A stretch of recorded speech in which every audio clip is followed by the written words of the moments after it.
Teaser. The smoke is what wakes her. Thick, black, choking. Kendra's lungs scream as flames crawl up the bedroom walls like living things. She tries the door, locked from the outside. Her husband's face flashes through her mind. That cold smile when he kissed her goodnight. I'll be back late, baby. Don't wait up. She pounds on the door, screaming, but the suburban Detroit street is silent. No one's coming. No one even knows she's. The window explodes inward. A man in black vaults through the flames, glass crunching under his boots. Korean. Beautiful. Furious. He wraps her in his jacket and lifts her like she weighs nothing. I've got you, he says in accented English. I've always got you. She doesn't understand. She's never seen him before. But he carries her out of the burning house like he's done it 1,000 times in his mind. 8 months earlier, Kendra Williams stands in the bathroom of her rental house at 3 a.m., staring at the positive pregnancy test. Her hands shake. She's 29, working 2 jobs, dental assistant by day, bartender 3 nights a week, barely making rent. And she's pregnant by a man she's known for 6 weeks. Marcus seemed perfect. Charming, attentive, always showing up at the bar with flowers.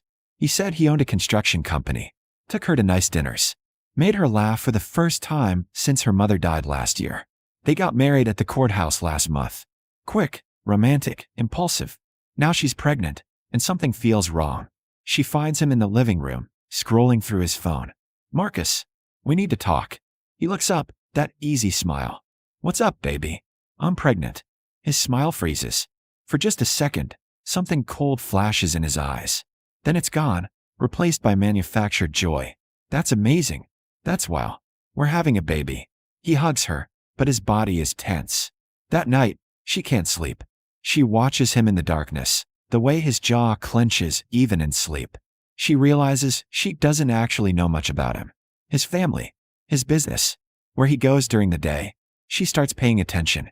The construction company doesn't exist. She Googles it, finds nothing. The nice car he drives is leased in someone else's name. He takes calls in the garage with the door closed, voice low and tense. And there's the insurance. He took out a massive life insurance policy on her last month. Made her sign papers, said it was standard for married couples. $2 million. Kendra's not stupid. She grew up in Detroit's Cass corridor before her mother scraped together enough for them to move. She knows what a calm looks like. She's married to a man who might be planning to kill her. She starts keeping cash hidden, sleeping lighter, planning an exit. But she's 3 months pregnant now, broke, alone. Where would she even go? That's when she meets him. The Korean man. He appears at the bar on a Tuesday night. Kendra notices him immediately because he doesn't fit. Expensive suit in a dive bar, face like a marble sculpture, eyes that track everything. Korean, maybe early 30s, sitting alone nursing a whiskey. He watches her work. Not creepy, just attentive. When she brings his second drink, he speaks. You're married. It's not a question. She glances at her ring. Yeah. So, to Marcus Whitfield. Real name Marcus Chun. He's running a long con, marries women, insures them heavily, stages accidents. He's done it twice before. Detroit, then Cleveland. Kendra's blood turns to ice. Who the hell are you? Someone who's been tracking him. The man's voice is calm, factual. My name is Han Ji-woo. I run security operations in Seoul.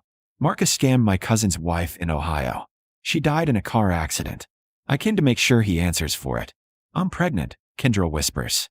Something dangerous flashes across Ji-woo's perfect features. Then you're running out of time. He'll wait until after the baby is born. Less suspicion. Why are you telling me this? He finally looks directly at her. Because I've been watching you for 2 weeks. You're careful. Smart. You don't deserve what he's planning. So what do? Leave. Tonight. I'll help you disappear. But Kendra shakes her head. I'm 4 months pregnant with nowhere to go. No money. No family. If I run, he'll find me. And if you're wrong, I'm not wrong. Ji-woo slides a folder across the bar. Everything's in here. Police reports from Cleveland. Financial records. Pictures of the other women. Kendra opens it with shaking hands. Sees 2 smiling women in wedding photos. Reads the accident reports. Sees Marcus's face in the background of a funeral. She's going to throw up. I need proof, she manages. Something concrete enough for the police. Then I'll get it. Ji-woo stands, drops $100 bill on the bar. But Kendra, when things go bad, run. Don't try to reason with him. Don't look back. Just run. How will I know when? You'll know. His eyes are black, certain. And I'll be watching. He leaves. Kendra stands there, pregnant and terrified, holding evidence that her husband is a serial killer. She goes home and pretends everything's fine. Marcus gets sloppy over the next 4 months. Or maybe Ji-woo just makes him sloppy. Kendra finds bugs in their house, tiny listening devices that weren't there before. She doesn't remove them. If Ji-woo is listening, good. Someone should know if she disappears. She's 8 months pregnant when she overhears the phone call. Marcus is in the garage again. She presses her ear to the door. After the baby's born. Natural causes, looks like complications. The policy pays out either way. Pause. I don't care about the kid. Adoption, whatever. I'll be in the Bahamas before anyone asks questions. Kendra's hand goes to her stomach. Her daughter kicks, strong and alive. She texts the number Ji-woo gave her. He's planning something after the birth. The response is immediate. I know. I have enough evidence. We move tomorrow. Pack a bag. Be ready. But tomorrow is too late. That night, Marcus is different. Agitated. He kisses her forehead before bed, and his lips are cold. Love you, baby. Sleep tight. He locks their bedroom door from the outside. Kendra hears him in the hallway, footsteps retreating. Then the smell of gasoline. She's at the door in seconds, pounding. Marcus. Marcus. The smoke comes fast. Thick and black, seeping under the door. She can hear the crackle of flames downstairs. He set the house on fire with her inside. Kendra's mind races. The window, second story, but there's a roof over the porch. She grabs the chair, swings it with all her pregnant strength. The glass shatters. Smoke billows out.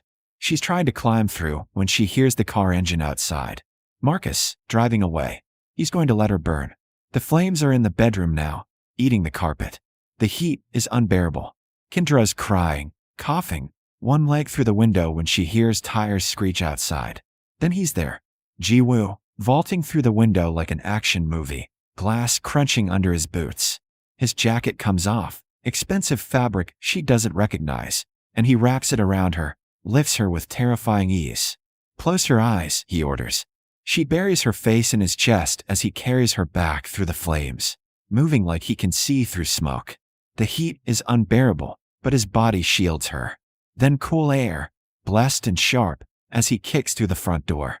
Sirens wail in the distance. Ji-woo sets her on the lawn, kneels beside her. Are you hurt? The baby? I think we're okay. Kendra's hands shake. I was so stupid. I married him after 6 weeks. I didn't even check. He's a professional predator. Ji-woo's voice is gentle. You're not stupid. You're a survivor. I don't feel like one. He's quiet for a moment. Then, 3 years ago, my cousin's wife died because I was too slow to act. I've been tracking Marcus ever since, waiting for him to surface again. When I found him in Detroit, I told myself it was about justice. But then I saw you. Saw me. Working 2 jobs while pregnant. Smiling at customers even when you were exhausted. You reminded me of her. Of what I failed to protect. He looks away. I wasn't going to let him take another woman. You've been watching over me for months. Yes. That's insane. Probably. A ghost of a smile. I run a private security firm in Seoul. We handle delicate situations. I have resources, contacts. I used all of them to keep you safe. Kendra studies him. This beautiful, dangerous man who pulled her from a burning house. Why do I feel like private security firm is code for something else? Because you're perceptive. Are you a criminal? I operate in gray areas. His eyes meet hers. But I've never hurt an innocent person. And I've saved several. The baby kicks hard. Kendra winces, and Ji-woo's expression shifts to immediate concern. She's okay, Kendra assures him. Just active. Girl, I'm having a daughter. Her voice cracks. Who almost didn't have a mother. Ji-woo's hand hovers near hers, not quite touching. You're both safe now. I promise. Promises from a gray area criminal, Kendra says, but she's smiling slightly. The only kind worth having. The trial takes 6 months. Marcus pleads not guilty, claims the fire was an accident, that Kendra is lying. His lawyer tries to paint her as unstable, vindictive. Then the prosecution presents Ji-woo's evidence. Financial records showing Marcus's pattern. Testimonies from the other women's families. Security footage of him buying gasoline and a timer device. Phone records of him calling his partner about the payout. The jury takes 90 minutes to convict. Marcus gets life without parole for 2 counts of murder, 1 count of attempted murder, multiple counts of fraud. Kendra sits in the gallery, her 4-month-old daughter Naomi sleeping in her arms, and feels something finally settle in her chest. Ji-woo sits beside her. He's been beside her through everything. The hospital stay, finding her a safe apartment, hiring a lawyer. He flew back to Seoul twice for business, but always returned. "It's over," she whispers. "It's over," he confirms. Outside the courthouse, reporters swarm. Ji-woo's hand goes to Kendra's back, guiding her through the crowd to the waiting car. His driver, a stoic Korean man named Min, holds the door. Inside the car, Naomi wakes and fusses. Kendra shifts her, and Ji-woo automatically reaches for the diaper back. He's gotten good at this, anticipating what she needs, always one step ahead. "You don't have to keep taking care of us," Kendra says quietly. "You did what you came to do." Marcus is in prison. Ji-woo's jaw tightens. "Is that what you want? For me to leave?" "No." The admission comes out small, honest. "But I don't understand why you stay. You have a business in Seoul. A life. We're not your responsibility." "No," he agrees. "You're my choice." The car pulls up to Kendra's apartment. A 2-bedroom in a safe neighborhood. Lease paid through the year. Ji-woo's doing, though he claimed the victim's fund covered it. Inside, she puts Naomi down for a nap and finds Ji-woo in the kitchen, making tea. He's learned her rhythms. Knows she needs chamomile after court days. Knows to give her space to decompress. "I've been thinking," he says, not looking at her, "about going back to Seoul permanently." Kendra's heart drops. "Oh, unless."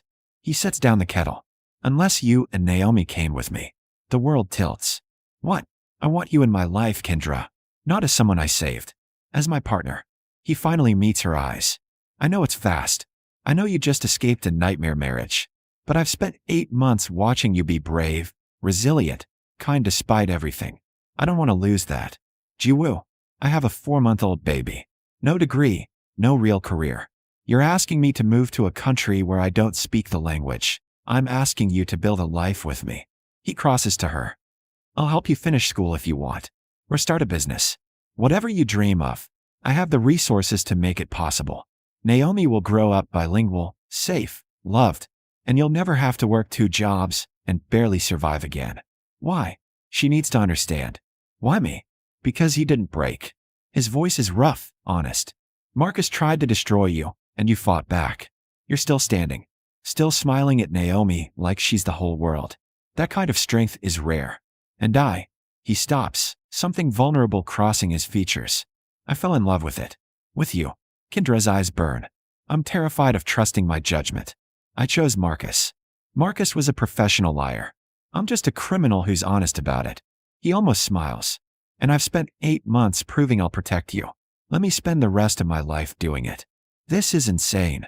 "Probably," he agrees. "But is it what you want?" Kendra thinks about the past months. Ji-woo holding Naomi while Kendra showered. Learning to warm bottles at 3 a.m. Sitting quietly beside her during panic attacks. Never pushing, never demanding, just present. She thinks about going back to bartending, to struggling, to being alone. She thinks about Seoul, about new beginnings, about a man who literally pulled her from fire and stayed. To help her rebuild. "I want to visit first," she says. "See your world. Meet your people. Make sure this is real and not just trauma bonding." "Fair." Ji-woo exhales. "I'll arrange everything. You and Naomi can stay in my penthouse. Separate rooms. No pressure. Just time to see if this works. And if it doesn't, then I'll help you build whatever life you want here. No strings." His eyes are steady, certain. "But it will work, Kendra. I know it will." 3 months later, Kendra stands on the balcony of Ji-woo's Seoul penthouse, Naomi on her hip, watching the city lights shimmer like stars. She's been here 6 weeks. Met Ji-woo's colleagues, dangerous, respectful men who call her ma'am and bring gifts for Naomi. Explored the city with a driver and translator. Started Korean lessons. And fallen completely in love with Han Ji-woo. Not the savior version. The real version. The man who burns eggs trying to make her breakfast. Who makes ridiculous faces to make Naomi laugh. Who runs a security empire with ruthless efficiency, but cradles a baby like she's made of glass. "Penny for your thoughts," Ji-woo says, joining her on the balcony. "Thinking about how a year ago, I was pouring drinks in Detroit. Now I'm in Seoul with a daughter and a reformed criminal who wants to build a life with me. Reformed is strong. I prefer selective in my moral applications. She laughs. Naomi babbles, reaching for Jiwoo. He takes her automatically, and Kendra's heart clenches at the sight. I want to stay, she says. Not visit. Stay. Build a life here with you. Jiwoo's expression transforms. Pure joy, quickly controlled. You're sure? I'm terrified, but I'm sure. She steps close. You saved me, Jiwoo. Not just from the fire. From giving up. From settling for survival instead of living. I want to live. With you. He kisses her, soft and reverent. Naomi squeezed between them, making happy sounds. I love you, he whispers against her lips. Both of you. We love you too. They marry a year later. Small ceremony, Jiwoo's colleagues, and a few friends. Kendra wears traditional Korean hanbok. Naomi toddles down the aisle scattering flowers. It's nothing like the courthouse wedding to Marcus. This is real, built on honesty and time, and choosing each other daily. Kendra starts a foundation helping women escape domestic violence. Jiwoo's resources make it possible to operate across Asia, providing safe houses, legal aid, new identities when needed. She never stops being grateful she survived. But she also never stops choosing to live. 5 years after the fire, she and Jiwoo stand in their Seoul home, watching Naomi play with her baby brother. Kendra's fluent in Korean now, has friends, a career she loves, a family she chose. Do you ever regret it? Jiwoo asks. Leaving Detroit? Never. She leans into him. You gave me a second chance at everything. You gave yourself that. I just provided transportation. She laughs. Through a burning building. Best decision I ever made. And standing there, safe and loved and whole, Kendra knows the truth. Sometimes you have to walk through fire to find home. Sometimes your savior is a Korean criminal with too many resources and a protective streak a mile wide. Sometimes the worst thing that ever happened to you leads to the best thing. Marcus tried to burn her alive for money. Instead, he gave her a reason to rise from the ashes stronger, fiercer, ready to build something beautiful from the ruins. The flames didn't destroy her. They forged her into someone who knows her worth, who chooses carefully, who loves fiercely. And beside her stands the man who saw her at her most vulnerable and decided she was worth saving. Not because she needed rescue, because she deserved a partner who'd walk through fire for her, the way she'd walk through it for herself. That's where the story transforms into a life built on ashes and trust, danger and devotion. Two people who found each other in the smoke and chose to breathe together.